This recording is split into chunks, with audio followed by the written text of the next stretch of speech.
Hi everyone, it's Miss Brenner. I hope you're all doing well and staying happy and healthy. This is our Science Fiction Online Week 15 agenda.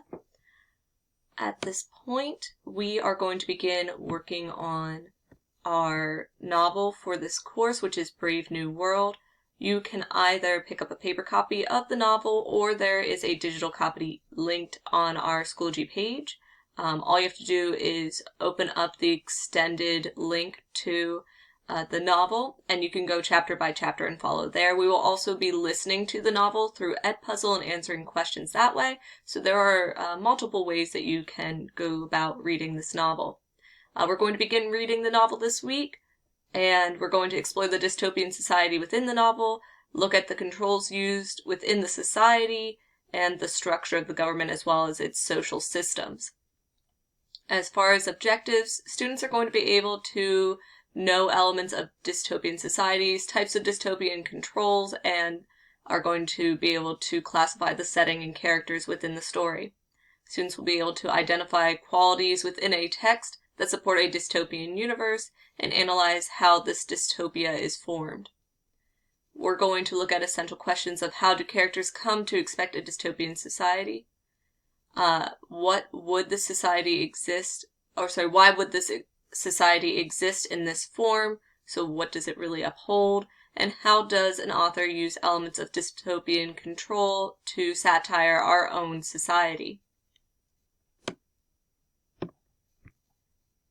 In the Week 15 Activity 1 and 2 folder, you will find all of these materials, including what you need to do prior to reading the novel, is complete the discussion post in the Activity 1 and 2 folder that goes over several topics that are central to the novel's purpose. So these topics within the discussion are different elements that I'm just asking for you to give your own opinions about, whether you agree or disagree, and explain your reasoning behind, because they are central to the novel's purpose. So please, before you start reading or listening to it through Edpuzzle, complete that discussion post. Next, you're going to complete Activities 1 and 2, reading chapters 1 and 2 in Brave New World through Edpuzzle.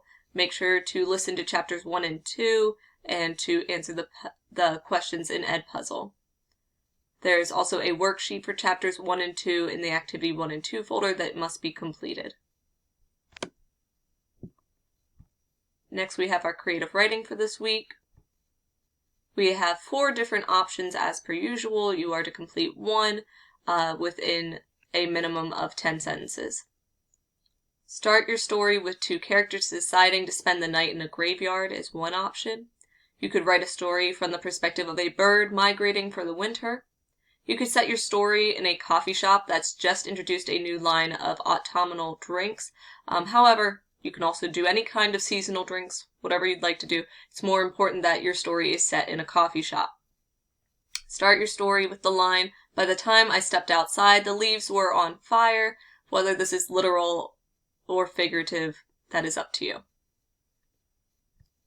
Alrighty. Activities 3 and 4 of Brave New World is reading chapters 3 and 4.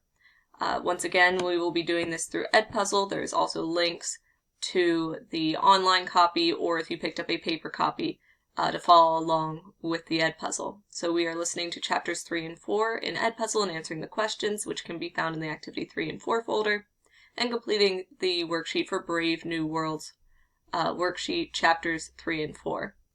There is also a discussion within the Activity 3 and 4 folder that is a discussion for the overview of chapters 1 through 4. Our silent reading for the week, you should be reading for 90 minutes each week. And our discussion is, how does the setting of the story impact the plot? If the setting was changed within what you are reading, would the story change? And then comment on one other student's discussion post about what they are currently reading. Alrighty guys, that is our agenda for week 15. If you have any questions, please feel free to contact me by email. I also have office hours on Wednesday from 10:05 to 11:05. So if you need anything, just click on that link on Wednesday and I can help you there, or we can set up independent time if you should need help with anything. Alrighty guys, I will talk to you later. Bye.